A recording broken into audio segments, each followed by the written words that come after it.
से आप बचेंगे तो ज्यादा अच्छी पैदावार, उत्पादन प्रभावित आपका नहीं होगा, ऐसा सर का कहना है। अब इसके अगले बिंदु पर बात करते हैं कि सिंचाई, उर्वरक वगैरह को लेकर कैसे गन्ने की खेती में ध्यान रखे किसान, और उसके बाद बात करेंगे वो समस्या जो मैंने बहुत ज्यादा देखी, टॉप बोरर, उसके बारे में। सर देखिए, जहाँ तक फर्टिलाइज़र का इस्तेमाल है, तो जो भी फास्फेट का फर्टिलाइज़र है, चाहे वो सिंगल सुपर फास्फेट है या DAP है या इवन NPK है, मतलब फास्फेट का जो फर्टिलाइज़र है वो पानी में घुलनशील नहीं है। तो जनरली देखा गया किसान बुआई के बाद भी DAP का इस्तेमाल करते हैं। अब वो जहाँ डाल दिया उसको वहीं पड़ा रहेगा, पानी में घुल के जड़ों के पास तो जाएगा नहीं, और जड़ें ऊपर आएंगी नहीं, तो इस्तेमाल नहीं होगा उसमें। तो जितना भी फास्फेट का फर्टिलाइज़र है वो सबसे पहले डालना चाहिए। जब भी लाइन खोले या फर्रो ओपन करें, उसके अंदर पहले खाद डालिए। DAP डाल रहे हैं तो यूरिया डालने की ज़रूरत नहीं है, पोटास और DAP मिला के डाल दे उसके अंदर। फिर उसके बाद बीज का टुकड़ा रखना, ये सीक्वेंस यही रखना चाहिए, पहले खाद फिर बीज का टुकड़ा।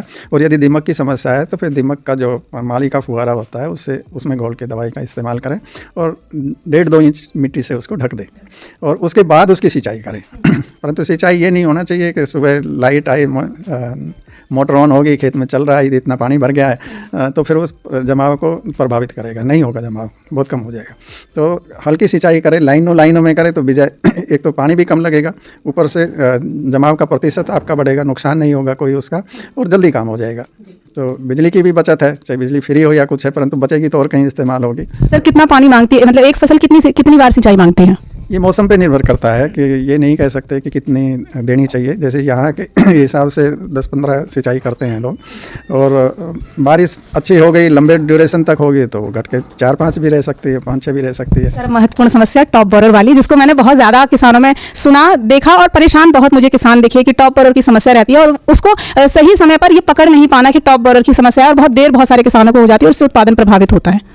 ये टॉप बोरर ही एक अकेला ऐसी समस्या है जिसके लिए दवा का इस्तेमाल लगने से पहले करना पड़ता है। बाकी सारे जितने भी कीड़े हैं या बीमारी हैं उसके लिए आने के बाद, क्योंकि एकदम से नहीं फैलता, आने के बाद थोड़ा सा नुकसान होगा, वो चल पड़ता है, तो बाद में करना चाहिए, पहले एडवांस में नहीं करना चाहिए। परंतु टॉप बोरर एक ऐसा है जब वो लग जाएगा, फसल पे लग गया, जिस भी कल्ले पे लग गया, तो उसकी ग्रोथ को वहीं रोक देता है, तो वो लगना नहीं चाहिए, उससे पहले दवा का इस्तेमाल होना चाहिए।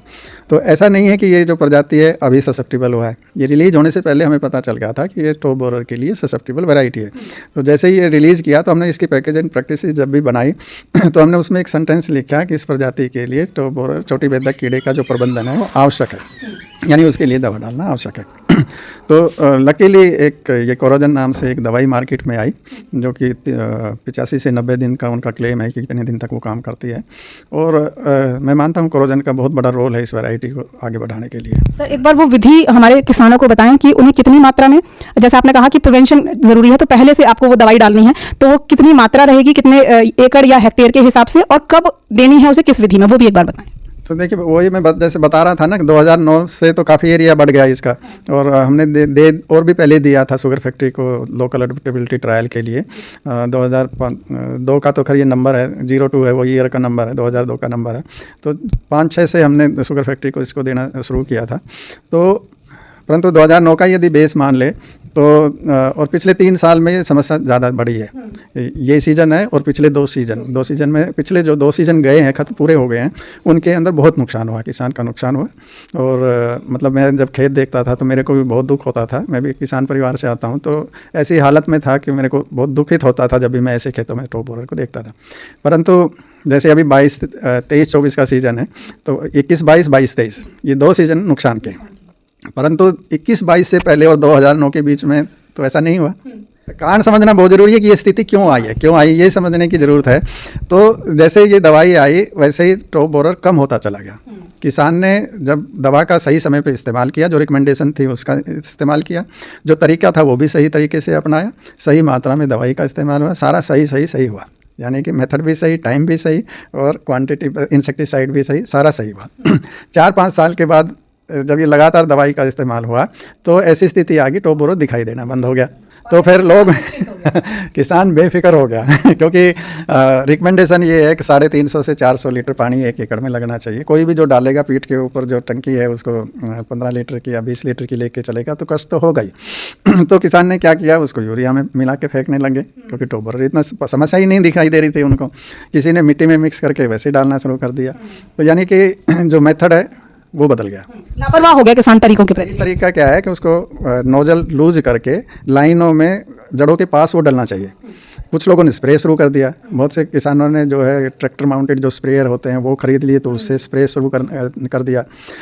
यानी कि मेथड बदल गया, मेथड में गड़बड़ हुआ। दूसरा क्या है कि समय भी बदल दिया। एक रिकमेंडेशन आ गई जो कि कहीं साइंटिफिक इंस्टीट्यूशन से नहीं था, कंपनी वालों ने दिया या शुगर फैक्ट्री वालों ने दिया कि पहले पानी पे डाल दो, कोर बोलते हैं कि कोर के ऊपर डाल दो। अब एक कोई किसान ऑटम प्लांटिंग कर रहा है, यानी कि अक्टूबर से लेके और मई तक की प्लांटिंग होती है, उसमें पहला पानी अलग अलग स्टेज पे आता है। तो टॉप बोरर क्या है कि एक फसल चक्र के अंदर 6 पीढ़ियाँ आती है, हर एक 2 महीने पे एक पीढ़ी आती है।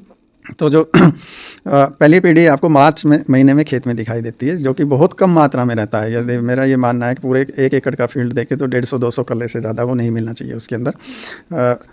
तो उस टाइम यदि किसान अप्रैल के महीने के अंदर 15 अप्रैल के आसपास एक बार अपने खेत में घूम के देख ले, फसल छोटी होती है, ऊपर से आसानी से दिखाई दे जाता है कोई छेद वाला, या जो ये किसानों को पता है कि इस कल्ले के अंदर टॉप बोरर लगा हुआ है, क्योंकि उसमें छेद होते हैं, जैसे छर्रे के छेद होते हैं, ऐसे पत्तों के छेद होते हैं। तो उनको जड़ से थोड़ी सी मिट्टी से नीचे काट के खेत से बाहर निकाल दे, चारे में चला ले किसान, उससे किसान को कोई नुकसान नहीं है। 7 दिन के बाद जाके देखेंगे जहाँ काटा है उसकी जगह 4-5 टिलर और निकले मिलेंगे, यानी कि किसान को पैदावार का कोई नुकसान नहीं, सिर्फ करने की ज़रूरत है, जो कि करता नहीं है।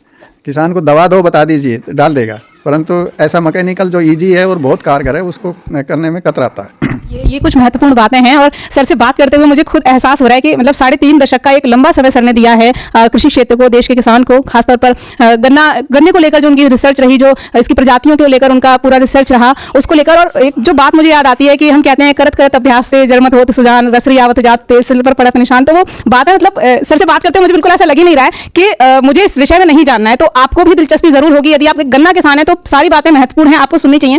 सर समय को लेकर भी बताइए, जो हम छूट गए बीच में, कि समय क्या रहे जब ये दवा डालनी है किसान को। वो मैं वही कह रहा था, जो पहली पीढ़ी है उसकी रोकथाम कल्ले काटने से करेंगे तो आपके खेत से कीड़ा बाहर हो गया, जो ऐसे मतलब बच गया, किसी कारणवश ध्यान इधर हो गया किसान का, कुछ एक आधे बच जाते हैं तो वही खेत में रहेंगे, मेजोरिटी में आपने खेत से बाहर कर दिया कीड़ा। तो अब दूसरी पीढ़ी आएगी मई के अंदर, तो उस टाइम क्योंकि ये जो दवा है कोरोजन है, या अब इसी केमिकल को बहुत सी दूसरी कंपनियां भी बनाने लग गई है, हेलीप्रो भी है, धानु का भी है, और नेटको है, तो बहुत सी कंपनियां इनको बना रही, उसी केमिकल को बना रही है, क्योंकि अब पेटेंट ख़त्म हो गया है, इसलिए दूसरी कंपनी बना रही है।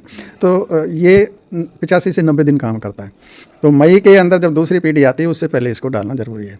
तो यदि मोटे तौर पे कहे तो अप्रैल के आखिरी सप्ताह से मई के पहले सप्ताह के बीच में दवाई डलनी चाहिए।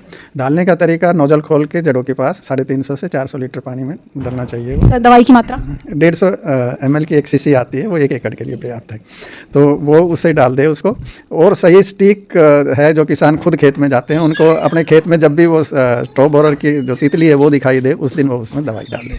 कुछ समय सर, सुबह का शाम का, किस समय में डालनी है? ऐसा कुछ नहीं है, क्योंकि वो नीचे जड़ों के पास जाना है, तो उससे कोई फर्क नहीं पड़ता, किसी भी टाइम किसान डाल सकता है। तो उससे जो मई में एक पीढ़ी आएगी वो ख़त्म हो जाएगी, और जो जुलाई में तीसरी पीढ़ी आएगी, वो 2 पीढ़ी यदि कंट्रोल कर दी तो चौथी पीढ़ी के लिए कोई इधर उधर से आ गया तो ही बचेगा, नहीं तो नहीं होगा। इससे ज़्यादा दवाई का इस्तेमाल नहीं करना चाहिए। इन पिछले 2 सालों में जैसे जैसे किसान का नुकसान हुआ, वैसे वैसे रसायनों का प्रयोग भी अंधाधुंध बढ़ा, और बगैर रिकमेंडेड दवाइयाँ भी डाली। मैंने खुद देखा है कि लोग शराब का स्प्रे कर रहे हैं। वेस्टर्न यूपी में मैंने खेत में न्यूज़ वगैरह में हमने भी बहुत देखा सुना। मैंने देखा कि बोतलें पड़ी हुई है, मैंने कहा ये क्या कर रखा है, कौन यहाँ बैठ के कौन पीता है, और ये गन्ने को पिलाई जा रही है। तो शराब का हुआ। इवन ये सोच के जैसे किसी ने बहका दिया कि करेले में वैसे ही कम कीड़ा लगता है, यदि उसकी दवाई डाल दे तो गन्ने की तो हैसियत ही क्या है, ख़त्म हो जाए। तो मैंने पाया करेले की दवाई भी डाल रखी, कपास की दवाई भी डाल रखी। तो जो अनरिकमेंडेड है, जो फसल के लिए रिकमेंडेड नहीं है, उनका भी प्रयोग हुआ और अंधाधुंध प्रयोग हुआ। इससे किसान की लागत बढ़ी, और ज़्यादा रसायन प्रयोग करने से, जैसे हम लोग, हमें समस्या नहीं, हम रोजाना दवाई खा ले अननेसेसरी, तो हमारी बॉडी पे क्या असर होगा। पौधा भी एक जीवित चीज़ है, उसको अननेसेसरी आप कुछ भी डालते रहोगे तो उसका सिस्टम तो गड़बड़ाएगा ना। तो उतना ही दवाई डालनी चाहिए। ये एक बार की दवाई मेरे हिसाब से सही तरीके से, सही टाइम से सही डल जाएगा।